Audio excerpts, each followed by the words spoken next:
not, I get you. Alright, okay, good. Alright, you guys, we're doing art with Amelie, and that means we're going to talk about art and shit. Guess what? H&M, come on, you're hot girl damn. So, we are going to, you guys can all see this, correct? It's all good stuff, right? You can see this crap? Yeah? Alright, good. We're going to talk about artings and making the arts and artinations, and they really didn't give me any kind of topic. Normally it's like anatomy with Amelie, or manga studio with Amelie, or learning the basics of facial proportion with Amelie. And it's just like art. Well, I like modern Cubanism, so let's do that. No, so let's talk about art skis and artinations and why isn't my tablet working properly? Hold on, I'm having problems with the tablet. 1 second. That will happen when you're in the middle of a panel and you're supposed to look professional and your shit goes wrong on you. That'll happen. Wacom tablet preferences, remove all preferences. BT dubs, if you have an older tablet like this Intuos 2 is and you have these problems, remove your preferences, go back to your Wacom, open back up, go to tablet properties, and just go, yeah, I like everything about my tablet right now, it's all good, yay, okay, yay. So that should fix my bullshits. So there we go, that's better. I'm going to open up Manga Studio, which is the program I use to draw all my comics in, and lately I've been using it to draw all of my sketching in. Like I haven't used a sketchbook in about a year, which is nice because I've run out of shelf space. No, literally, I'm not joking, I've run out of shelf space for sketchbooks. So this is an awesome program. It's only about 40 bucks for the basic version and is worth every penny. So I'm just going to create a new page here, 8.5 by 11. Sweet skis! You're so far away! Window, arrange palettes, arrange, rip, damn it. Window. Anytime I disconnect it from, all the crap I have, there it goes. Alright, so there's all my little shit. We don't need to worry about any of this really right now. You guys just need to watch me draw. What sort of questions do we have about art? Because this is such an open idea panel, they haven't given me anything to really talk about. I could just talk about the basics of human anatomy, I could talk about setting up a comic page, I could talk about anything we want. What are the questions you guys, as budding young artists, have? Yes? Can you walk us through the process of creating a page? Most certainly. Alright, so for creating a page, say I'm working on my weekly webcomic, The Real Life Adventures of Amichan at www.amiarmy.com. Yay! Do what? I work on that sometimes. When I update, almost as often as VG Cats, I say, okay, here's my page. Okay, good, that's way clearer up there than it actually is here. I say, here's my page, right? I take my line, I'm just going to pretend I'm making my comic, blah, blah, blah, I'm setting up where I want the boxes of my comic to be, using my line tool, blah, blah, blah. This is how big I want the outline of the comic to be, what I just set up. Sweet. Where do I want my panels? Well, for my particular comic, I started with a title box and a little introductory box. So here's my title box here. The title of the comic will go here, because it's just a weekly kind of throwaway comic. I title each one instead of just doing a page as itself. So here's my title, here's going to be the introductory box. Everything below is going to be the actual comic. So I'm going to say, okay, let's say this particular joke takes about 7 panels to set up and then have conclusion down here at the bottom. So I will just hash in 1, 2, 3, 4, 5, 6, 7. So 1, 2, 3, 4, 5, 6, 7 different panels, right? From there, I'm going to go ahead and make myself a new layer, right? And we all know about layers and such at this point, right? All good? Cool. And I'm going to say, okay, so let's go ahead and go to that title box. I'm going to go ahead and get rid of the bounding area just so you guys can see what I'm drawing. I'm going to say, sweet. I'm going to go to the color layer actually for this and go, here's my stupid character being stupid, talking about stupid shit. I don't know what she wants to talk about. Maybe she can't find a bathroom. I don't know. Here's her face. Ah, she's always so angry. Blah, blah. And here's her angry face. Blah, so angry. Blah, here. Blah. And then angry sleeve, angry boobs, another angry sleeve, angry fist. Blah. And I'm just drawing in a thumbnail, kind of hashing out where I like the placement of the character. Is there enough space? Very important. is there enough space over here for the dialogue glue? Now, if I drew this character super huge in the middle, like in this area, there'd be no room left for dialogue, and I'd wind up covering up the character's face with words. You want to always leave space for that dialogue glue, so is what she says there. Poo, butt. Yeah, and that's what she's going to say there. Blah, poo, butt. And then I will do the same thing for each. This is very basic stuff. I'm sure you guys already know this, but just for the sake of demonstration. I'm going to have another thumbnail here, and here is character, and there's her stupid little antenna head, and there's her stupid little bangs, and there's her stupid little back of her head. Let's say she's all, this is me drawing in like, you know, just different shapes of characters. Say I'm drawing my character Vin Diesel Jesus. Because the character Vin Diesel Jesus is the drawn cartoon body of Jesus, I would draw the body of Jesus here and then Photoshop in Vin Diesel's head later. So I leave a space there and I go ahead and draw him in. Don't worry, all you like happy Christians in here, it's okay. He's always the smart, all right? He's the good guy. Hence why I haven't been sued yet. Let's say I've got my stupid talking cactus talking over in this corner. I'm gonna hatch him in here. Cool, here's my stupid dog, who is stupid because he's a dog and he's stupid. And I find that unnecessary stereotype. well, that's it, okay, because he's happy and he's stupid. He's like, Mama, why is everything scary? Butterflies are scary, I'm a dumb dog. I'm stupid. Just for the sake of drawing him, because it's been a month since I put him down, here's my dead cat. Yeah. Mr. Kitty. Little kitty. May you rest in peace. He's a pimp and a rape artist. So, what's up, rapist cat? There are a lot more opportunities In heaven, yeah. Dude, kitty heaven. The little bag as Ashes came in and said, till we meet again at the Rainbow Bridge, and my nerd mind went, holy shit, he's on the Bifrost waiting to trip the world. Oh my god, yes! My cat's a badass. So let's say there's just a panel of I want Ami looking, my comic Ami looking just kind of like deadpan, like what the hell, and then a reaction shot. So I'll put in just basic face Ami, eyebrows up, face. That's a dumb looking mouth. There we go. And shoulders, neck, boobs. All right. And the next comment will be just like, I don't know, maybe an explosion because she's pissed off about something. So, all right. So now I would back up from the comic and I'd say, all right, does everything look balanced? Is there room, if I wanted the cactus to talk, I have room over here. I could actually cut him from the image and move him to the side if I needed more room for his dialogue. Havoc's dumb, he doesn't talk. Mr. Kitty's dead, he doesn't talk. So, Ami's not talking in this panel because it's a sort of reaction shot. And then, would happen here. Blah, blah, blah can happen here, blah, blah, blah can happen here, right? So I've left room for my dialogue. I'm happy with the placement. Sweet. Let's turn this into panels, and that is the beauty of Mega Studio. Are you guys ready for this crap? How many people in here have had to draw, like, trying to draw a comic before, and you're trying to draw those little, like, panel boxes, and you're all, like, with your ruler, like, don't mess up, don't mess up, don't mess up. You hiccup, it's like, table flip, I'm done. This is so much easier. Watch this noise. We go to ruler. No. I'm sorry, we take our mouse. We go to ruler. We stop it. We right-click on ruler. Stop that. Why are you being stupid? There we go.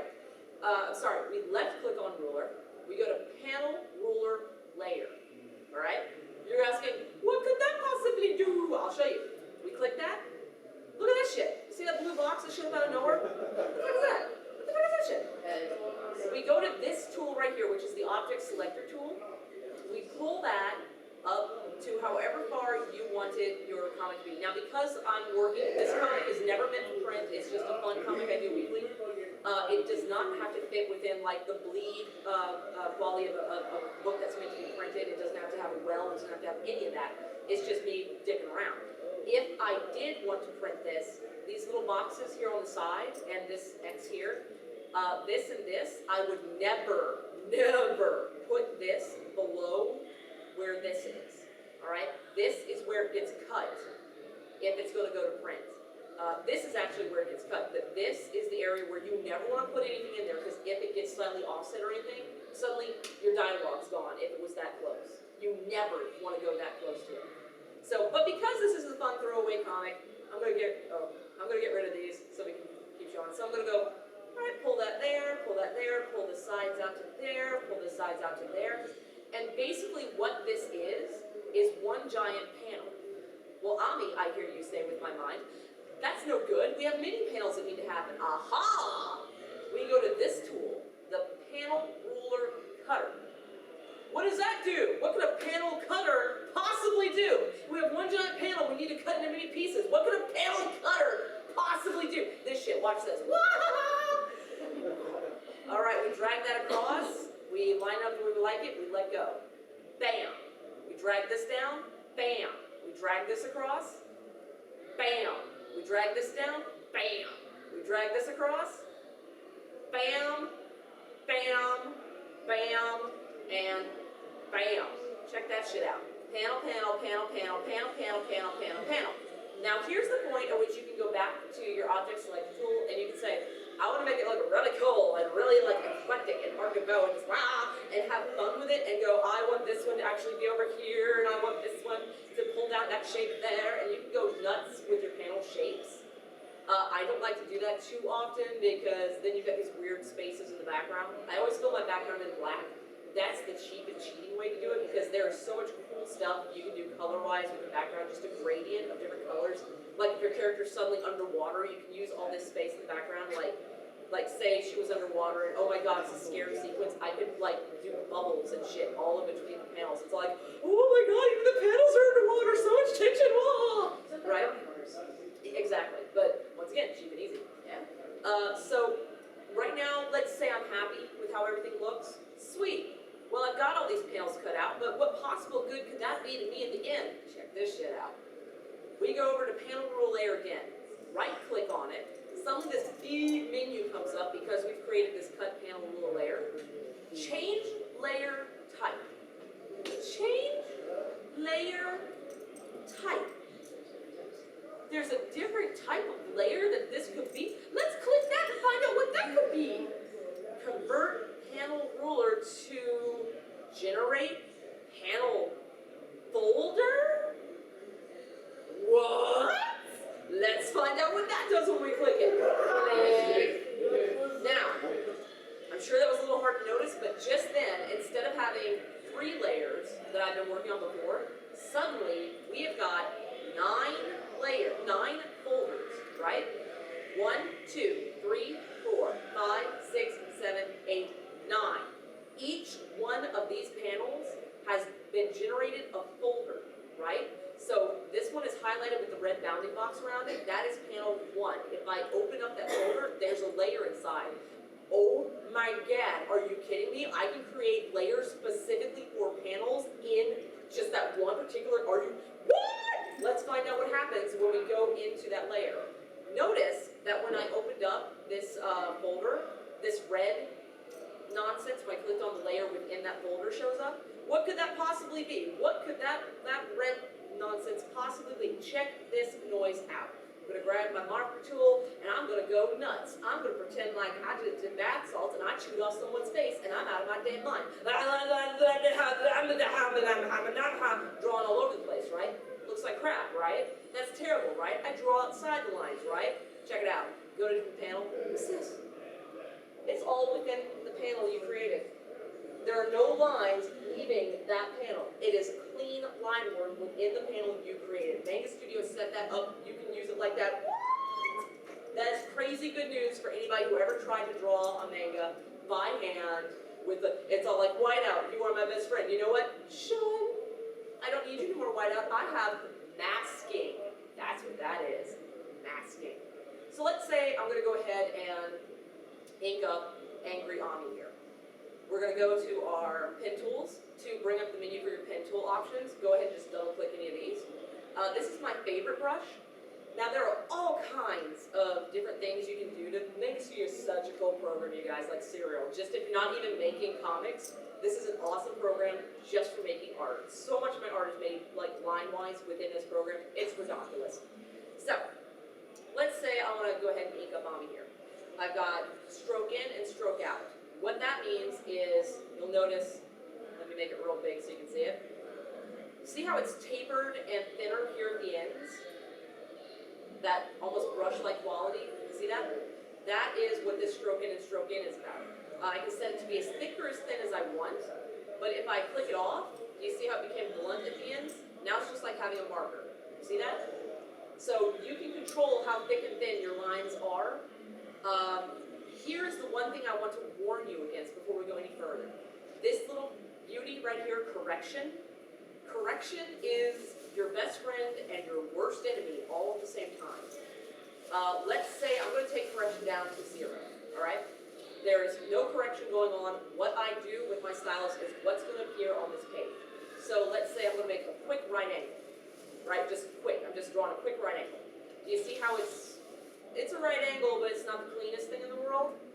Correction is going to allow the computer to correct what it assumes you wanted to do by the angle and pressure and how fast you were drawing. So let's try it again with the correction bumped all the way up to 16, right? I'm going to do the exact same stroke. Are you ready? Let me get rid of these. Stab it. There we go. I'm going to get rid of one so you can see the difference. Here we go. Exact same stroke with the correction up to 16. Do you see that? How it turned it into a real sharp angle? So yeah, oh, that one, it assumed I wanted a nice clean curve. So correction can be your best friend, your worst enemy at the same time. I don't like to take correction anywhere above 7 at the max because what that will do in the long run is it will, Mike, come in. It will cause you to lose any influence you as an artist is putting over the digital drawing. Because yeah, we could just take a sketch into, Illustrator and make a vector, big deal. But it's your hand as an artist that determines what this feels like, your specific voice, okay? So, let's go ahead and put stroke in, back out. We're going to take correction back down to my comfort level. I actually like to leave it around 3 if it's on at all. So I'm going to start going ahead and putting my line work in on this character, like that. I'm just going to keep it real simple and loose for you guys right now. She's a pissed off little so-and-so, because that's what Ushicon is. She's so angry. She's perpetually 20 years old and doesn't know why God hates her specifically. All right. Angry teeth, because that's a trope. Angry teeth. Alright, let's say I want to fill in the blackness in the back of her throat there. Bucket tool. There we go. Blah, blah, blah. Other side of her face. Angry eyes. So angry. Angry. So angry. And shirts. And now, if I were doing my other comic like Bounty Hunters, which I don't have any of on this computer, because I just got to reformat it, I would take much more time with each character because it's a much more realistic sort of comic. Everything is much more human proportion, less animated, less cartoony, much more realistic. Let's go ahead and do some fist here. Really enjoyed the last one, by the way. Oh, thank you so much. Thank you. Because I'm like Laughing laughing and crying. and crying. Yes. Man, the whole time I was doing that fan service bit, my boyfriend was like, "You're a bitch." All right. So there we go. Let's say, for the sake of argument, I'm happy with how this panel looks. And I'm like, sweet. Now, I could go ahead and add dialogue balloons here, but because I do a color comic, I like to leave dialogue balloons till after the coloring process is done. Then import the file, all colored, back into Manga Studio and use the Manga Studio dialogue balloon tools in here on a flat image. So I'll show you how to do dialogue balloons in a second, but let's go ahead and say move on to this last panel. Or next panel. You'll notice also, let me show you this, with Manga Studio, that your panels are all kinds of crazy out of order because it's wanting to read like Japanese style. So you just kind of have to click around until you find the next panel. So panel 6 is actually what I would consider panel 2. And it's like, well, that's all the way down there. I can never remember that unless I can just click it and drag drag it where I need it. Oh, there it is now, yay. So, if you're into that kind of like comfort in like everything is where it should be, it's easily achieved. Alright, so let's say I finished the whole comic. Let's say I am happy with everything. I'm going to get rid of my sketch layer, just delete it, yes. So here's Ami, pretend that there was other crap in these, blah, blah, blah, blah, blah. Notice that the sketch lines for where the panels are going to go are still there, we delete that. There we go. Great, this is ready for export. I will take it into another program to do my coloring because I do full color on my comics. I do the coloring and then bring it back in. Cool. Let me see if there's anything on this computer in terms of, oh, freaking yes! I was hired to do 20 pages of full color for a convention up north, so I actually have colored images here we can play with. Let's go with NakaCon page 18, I want to say. Yes, okay. Okay, cool. So this was a rush job I was hired to do for a convention. We can see all the layers that are involved. So the base layer right here is the actual colored image. So I did everything in Mega Studio and was like, sweet! When I was happy, I exported the flattened image out to, do we all know what I mean when I say flattened image? Like all the layers went into one layer? Yeah, that's cool. I exported that as a JPEG, opened it up in my baby Painter 9, which is so out of date it's not even funny, but you can open up in freaking Paint Tool, Sci, GIMP, whatever you want. You can print it out and hand color it. It's up to you as an artist how you want to deal with your comic, okay? I just love 9. That's my sweet baby from back in the day. But here is the colored image. Let me go ahead and I'm going to delete all the bubbles so we can actually see word balloons and all that go away. Alright, so this is the finished page, all colored up, all the ink's done in Mega Studio. I colored it in another program, then I re-imported it into this program, right? I said, cool, now I need to put in the dialogue from this super huge long script they sent me. Okay, first things first, I need to open up a little wonderful tool that comes with this program called Beginner's Assistant. And I did a like 150-page manga, Loud Snow, first manga I've ever done, right? Like for print, yaoi manga, without knowing this tool was there. All the anger, dude, all the anger. Beginner's Assistant is so good, even if you're a pro at this thing. You hit Beginner's Assistant, let me get these things pulled over here. All right, and suddenly this pops up. It's all like, what? You can actually do your whole comic just using Beginner's Assistant, but it's a little like, I'm not a 5-year-old. It holds your hand a little too much, but you can do your sketching over here. You can do, like, if you don't want to set up your own panels, if you're scared of, like, mapping out your own panels on a page, well, how many panels do you want, Mega Studio asks. I'd like 5 panels, please. Oh, look, a 5-panel option. Click that. It's loading up panels. Check this shit out. It makes pages for you with that many panels already loaded. You can just scroll down and go, I like that one. Click it and it will load those panels ready for you to go. This program is redonkulous, you guys. Serial. But let's say it's time to actually do the dialogue modes. I'm going to go to Character tab. Well, look at all these. Normal, surprise, laugh, sadness, anger, announcement, other, because we all speak in other all the time. That's a recognized, type of speech. You can look them up by your keywords, and all you have to do is scroll through all these balloons, find the one that you want to use the most, and let's say I want a squared circle. I love squared circle because squares are just too rigid. It's like, okay, this is the TV talking to me kind of thing. It's very rigid. Whereas a circle, while it's very warm and friendly and inviting, it also doesn't leave a ton of room if you have a lot of dialogue to get across. But a squared circle, it still has the shape of a square, but the corners are rounded off, so it has a more friendly sort of cartoon feeling about it. So I tend to use squared circle a lot. Grab that sucker, pull it into the image. That's all you gotta do, you guys. Drop. There it is.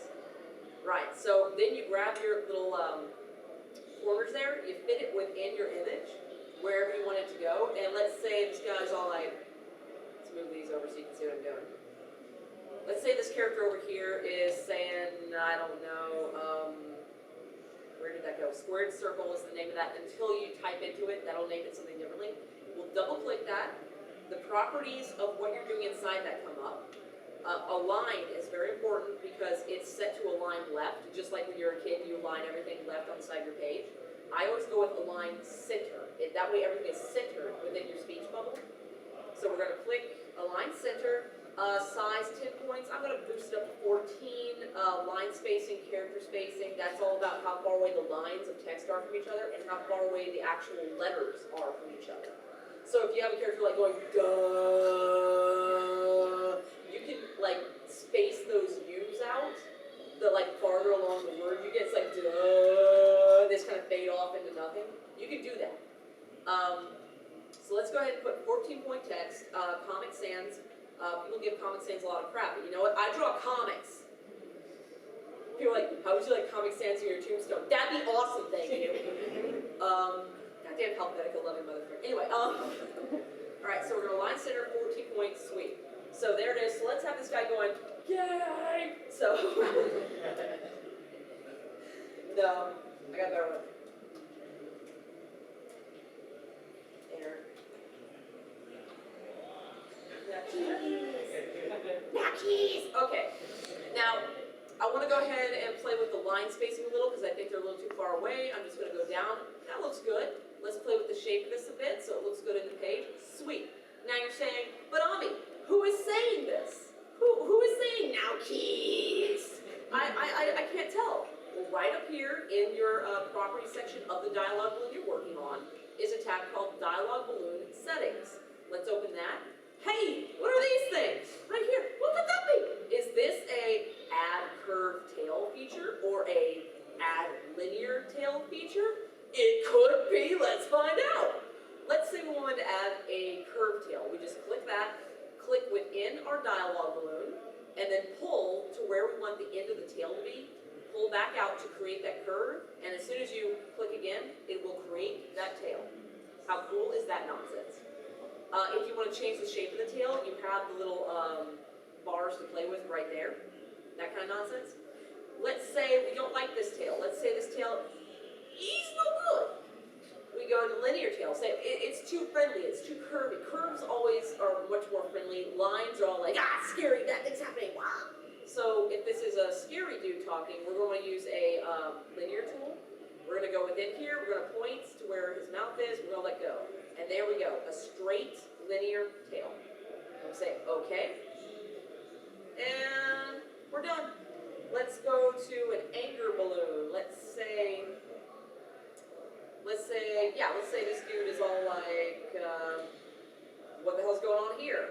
I click anger, all these angry sort of dialogue balloons are all spiky and sharp come up, and you can use all of these. Let's use yell number 1. Let's pull that into the image and adjust it to size. Let's go ahead and click on it within our layers, align center.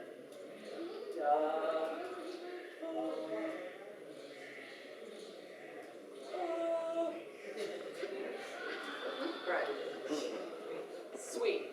Now because he is all the way across, like this is him talking, but there's a figure in between, I would want to use the curved line just so that the line does not actually intersect through the drawing that I did. You'll figure these things out. These are fairly obvious things as you're working, because obviously you don't want to cover up all the art you did, right? All right, is this all making sense to you guys? Have I gone too fast? Oh, right. I'm telling you guys, this program looks all like super complicated with all these different windows and shit that are up, but if you ever have any problems with it, YouTubes! What's up, YouTubes? There are a billion tutorials out there for YouTube.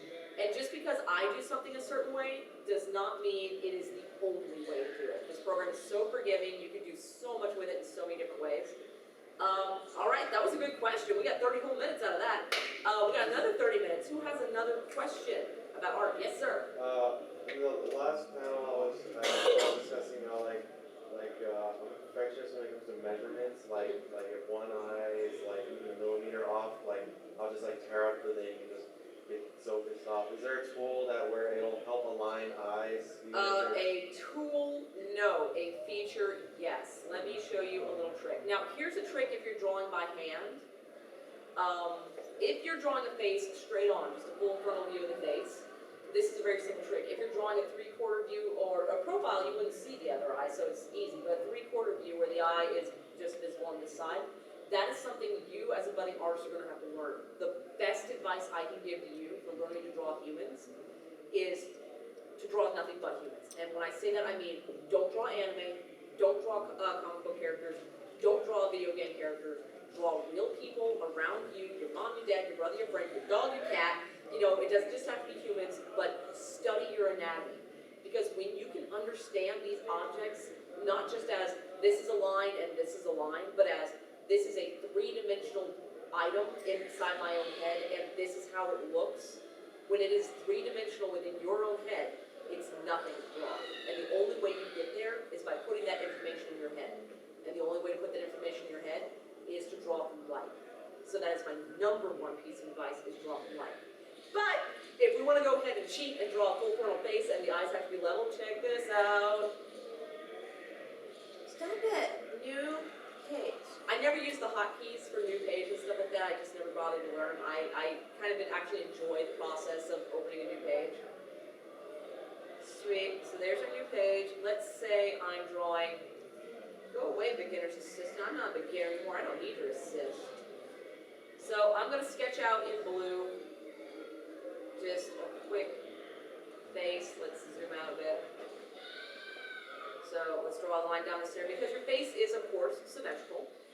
Top of the head, much more flat than we're led to believe. We're all like, draw an oval and that is a face. Yes and no. Yes and no.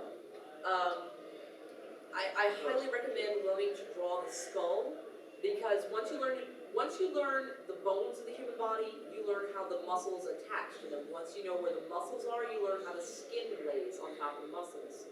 So those three things build on each other to a full understanding of what it is you're doing. I also, when I draw my characters, they are always in the nude. There's no sexual connotation behind it. There's no bits being drawn. It's just these are nude figures because to me, you don't know how fabric is going to pull on someone until you have a body underneath to show you how it's going to lay. So like, if my character's pointing up, I could just go ahead and hash in like where I think the things are, but to know where the actual shoulder is on a character and how this is going to pull down because they're stretching here and this is going to hang, it's better to have a base. The same thing applies to your skeletal system, to your muscles, to your skin. So, back to actually drawing a face. So I'm going to draw just one side of the face here just to show you this super, super cheap trick. Draw down the chin. Alright, here's top of the skull, top of the head. I'm going to actually raise that skull up a bit there. Notice how I'm correcting myself as I draw. That's fine. That's why God made erasers. Go for it, right? That's why God made Control-Z. So I'm going to pull the ear out like this. I love drawing the ear. I love the ear like nobody's business. I think it's cool. What's up, guy yelling in the hall? So from here, I'm going to place the nose. So there's one nostril there. Here would be the upper lip, about there. Bottom lip, all I'm going to do is show a little shadow for where the bottom lip is. Notice the top of the lip is in shadow, and then what's below the lip is in shadow. I'm not sitting there going, yeah, I love everything about lips. They're so pretty. Kisses. No.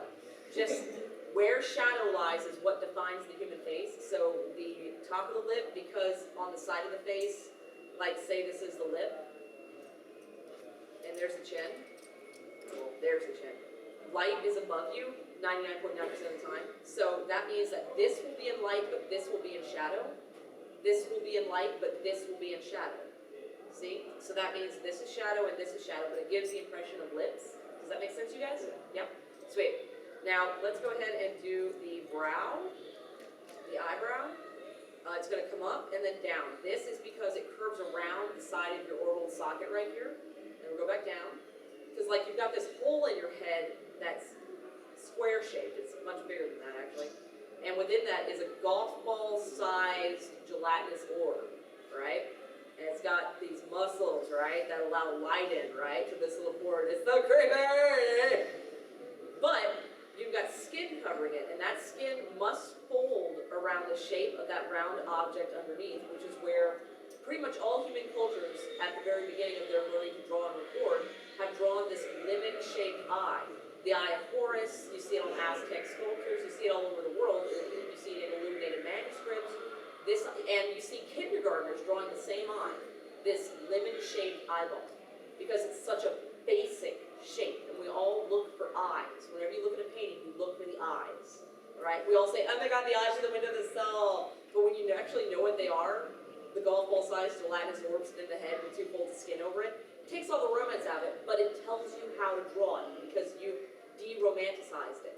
That's what it is, that's how you draw it, all right? Let's go ahead and delete some of this nonsense so we can draw a pretty eye. But knowing that that is a round object with skin that has to fold around that round object protruding out from the hole in your head, we know that we're going to have a curve to the top of the lid and a curve to the bottom of the lid. The problem most people have is they go, and they want to spend all day on the eyes and draw every eyelash because the eyes are so important and the eyes are the window of the soul, and that's what you look into and love a space with and you cry on the moon because you're a fairy like in every sketchbook ever. But the trick to eyes is less is more. The more you labor over that point, the more like ink you put down, the more graphite you put down, the more you smudge it, the more you erase it, the worse it looks. But keep in mind that your audience is not stupid. They know what that is. So less is more, all right? So we do like a curved line for the top, a slight curve for the bottom. I like to have most of the iris hidden underneath the top lid. I draw a line above that. That is that fold of skin as the skin folds back into the socket for your eye. And then I like to just hash in a little darkness for the pupil, right? Now, everybody's got different shaped eyes. If the canon of human proportions applied to everybody exactly, we'd all look exactly the same. It's learning the rules of the canon of human proportions and the canon of the face that allows you to have the tools to break those rules. We learn the rules to break the rules, or to bend the rules, which is what anime is. So let's go ahead and, this is the cheap trick. Are you ready for the cheap trick? I'm gonna select that half of the face, edit, copy, edit, paste, edit, move and transform, flip horizontal, okay. And then we're gonna selection, clear selection. We're gonna move that over here. All right, that's a pretty weird looking face right now, like that. But we can take that information on our next layer, which I'm also gonna make a color layer, and we can build off of that. We can say, okay, well here's this dude, his eyebrows are a little low from his ears, but now we can play and make each side not quite as symmetrical as the other. Like maybe this side of the nose has a bit more shadow on it. I can fill in that side. I can fill in this bit of the lip, make those a little fuller. Maybe I can make this jaw just a little bit wider and his chin just a little bit flatter. Maybe I can widen this side as well. Maybe these ears are a little too high and I can go through. See how I'm correcting my own work, but this gave me a base to work off of? That's the cheap trick for drawing like horizontal eyes. Now, if you're drawing on pen and paper and you're having a problem with your eyes, the trick there is to start, like we all say, well, I can draw the right eye just fine, but that left eye always comes out real wonky, right? Start with the left eye. Start with the eye you know is going to cause you those problems, and then move on to the one that's easiest. And then they kind of balance each other out. Now, if you're drawing on paper, and you're like, something doesn't look quite right, go to a mirror. Look in the mirror, and suddenly that thing that you're like, I don't understand what's wrong with this. Having a reversed image, that's what's wrong. I see it right now. Go home, fix it, put it in the mirror again, done. If you don't have a mirror, flip it upside down, hold it to the light. Oh, I see it, turn around, keep going. Those are real simple tricks, like from the Renaissance. And it's something in your mind's eye, you see a reverse image, you go, I see what's wrong. Just something about how our brain works. Yes? Whenever I have a problem with the eyes, I playfully like to call it the Shannon Doherty effect. The Shannon Doherty effect, one's trying to escape because she's awful. So, no, it totally is. Shannon, have you guys seen Shannon Doherty's face? Her eyes are not level. It's like, how are you a movie star? Creepy woman. All right. she's very rarely shot from a full front view. She's always shot from like a kind of side view. That's because her eyes are not level. One is way down here and one is way up there. I'm like, she looks like that dude from Goonies.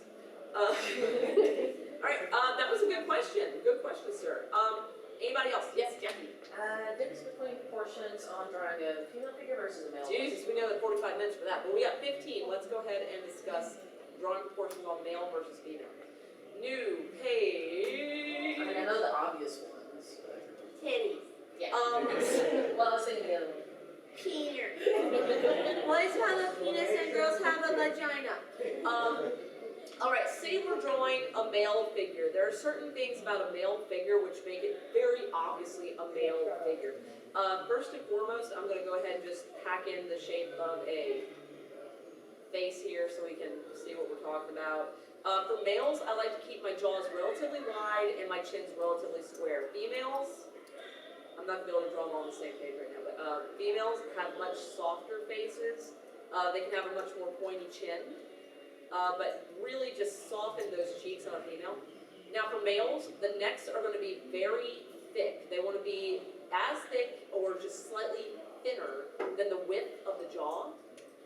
The muscles of the neck a little bit more pronounced, so that trapezius is really, or the trapezius, the mastoid muscle in your neck is really going to pop out a bit more in a male. The collarbones are slightly different shape, but that's a detail we don't really need to worry about right now. The trapezius is going to be much more well-defined on a male. Let's just go ahead and hack in that clavicle there. All right, now, the chest is going to be wider. And the shoulders are going to be broader. So, I'm just going to hack in this shape here. I'll worry about the arms in a second. The rib cage, wider on a male.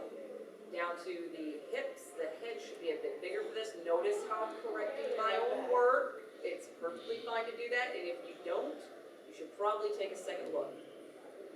The hips are a triangular sort of shape on a male. On a female, they're going to be sort of this pentagon sort of shape.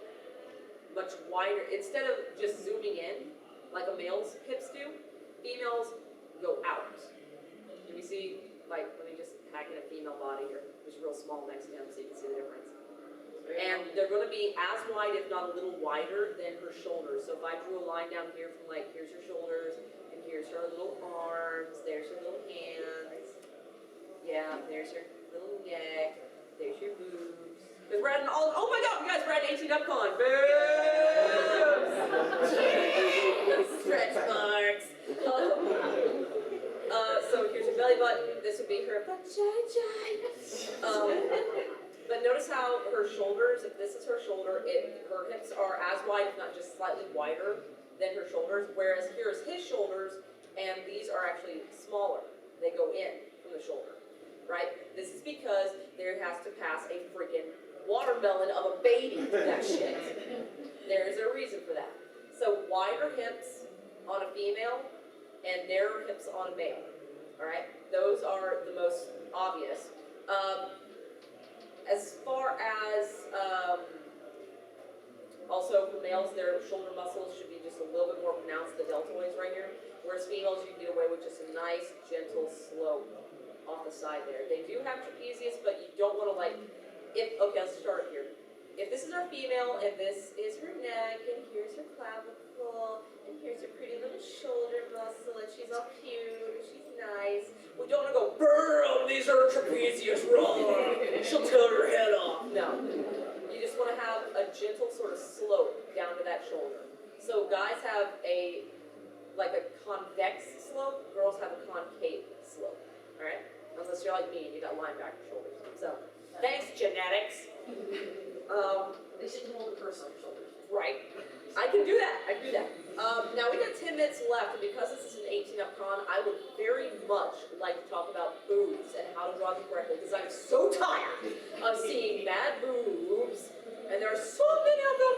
So let's talk about what a boob is in terms of weight. Boob! The correct term, of course, is breast. Now we've got once again starting with the ribs, the bones that you give the body. Let's say this is the rib cage of our female, right? It's gonna come back and our spine's back here, blah, blah, blah, bones, whatevs, right? There are pectoral muscles just like the male living in there. Yeah, chicks, you got pecs, right? And we've got those muscles will interact here, blah, blah, blah, blah. Here's our clavicle, here's the neck, here's the head up here, blah, blah, blah, blah, blah, right? So then it comes down into the waist, blah, blah, blah. So here's our little female, here's her pecs. That looks like crap, let me try again. I want you guys to be able to clearly understand what I'm saying. Let me draw it from the side and then we'll do a front view. So here's our rib cage, here's our pelvic girdle, right?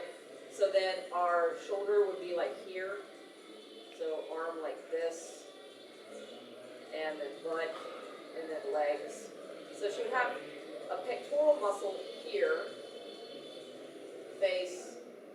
So here's our basic character, right? This could be a boy for all we know right now, right?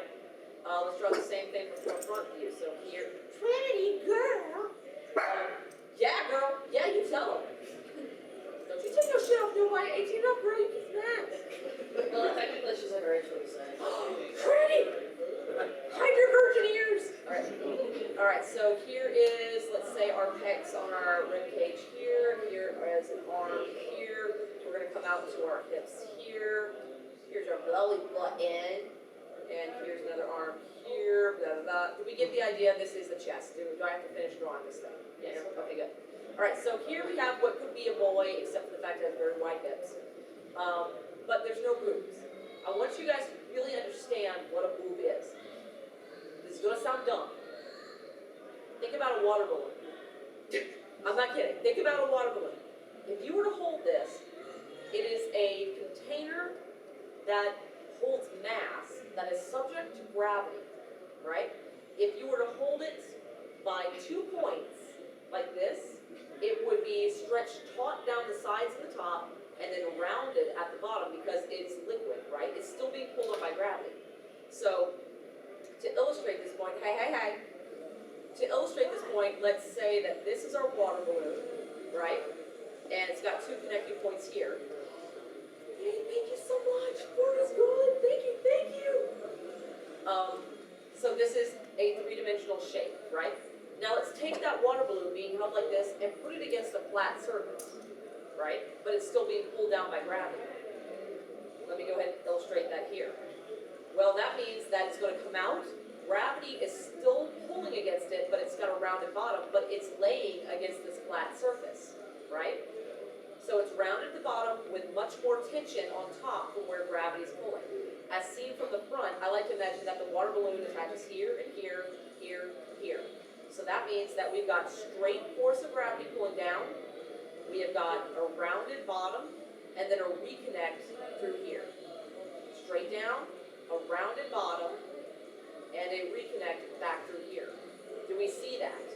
Do we understand the idea of gravity? These things are facts. They are being pulled, man. We understand that shape, that form, right?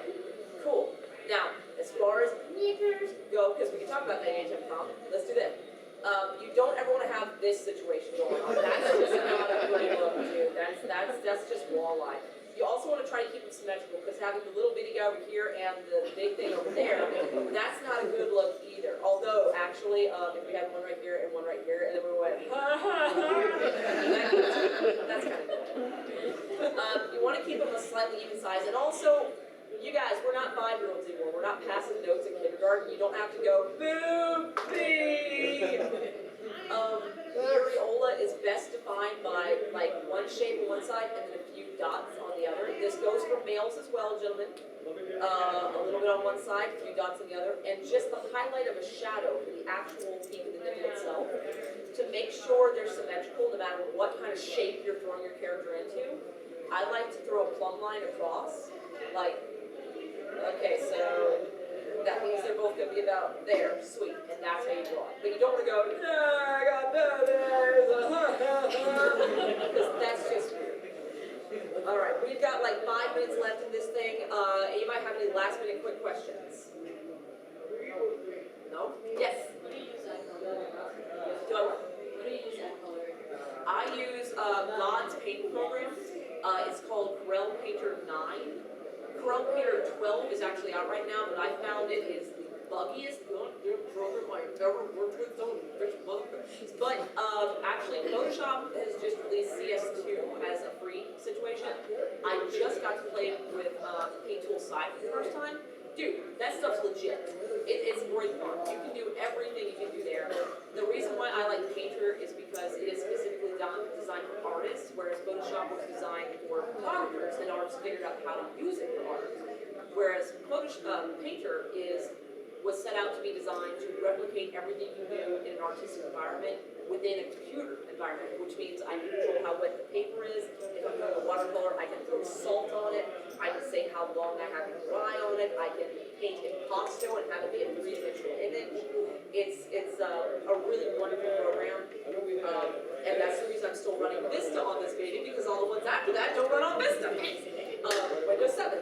Anyway, that's my baby. It's just my choice. If you, like I said, if you want to print out your comic and color it by hand and rescan it, do it. If you want to watercolor your comics, do it. If you want to do it with ketchup from McDonald's, do it. Alright? You guys, this is very important. As far as the programs that I just used to show you guys stuff, everything I just showed you is just a tool. Alright? Just a tool. Just because you don't have this stuff does not mean you cannot make a comic and make art. Alright? This was all just a tool. It was all But if you have these things, it makes life a little easier. I'm not gonna lie, it makes life just a little easier, you know? So, thank you for coming to the panel. Yes, one more question. How much is the Mime Studio and then like the device? The tablet? Yeah. Okay, this is an Intros 2. It's about 10 years old. They don't make it anymore. They used to be about $80. A new Intros 5 is probably gonna run you about $250 to $300. It's worth it. These suckers, I dragged this thing around the world a few times. It still isn't broken. They are tanks. All right, Intros makes a good product. A Bamboo, a bit less expensive, just as good. Well, I'm not saying just as good, but good enough for learning. Manga Studio. What you just saw was Manga Studio Debut. I did an entire book with Debut. All right. There is like a $200 to $100 version, which is like XP Pro. You don't need it. You don't need it. All right. Debut is awesome. You just put in your credit card number, you say download, bam, great customer service, great technical support. I can't say enough good things about it. $40, you're set making comics. Once again, if you have any problems with anything I just showed you, YouTube tutorial, make a studio tutorial, how make do, go. And 20 results, I swear to God. It is just a really versatile program, so any last minute questions, you got like 8 minutes. Yes? Why do you put salt on watercolors? Because the way salt on watercolors causes the water to actually retrieve the salt. It gives a like star effect for night sky. It will also give a rust effect. If you have like brown on a car, you put down that wet brown, you throw salt on the watercolor, the water retreats from the salt, but then it also kind of congeals around it as it dries, so you get this really cool rusty effect. It's great for like trees. Like looking up through trees, it's great for like looking on rust, it looks great on like seawater. It's just really neat, but you don't want to do too much of the salt will degrade the paper. Alright, any last questions? We've got like half a minute left. Thank you guys for coming so much. Come visit me in the art alley. Have a great rest of the time.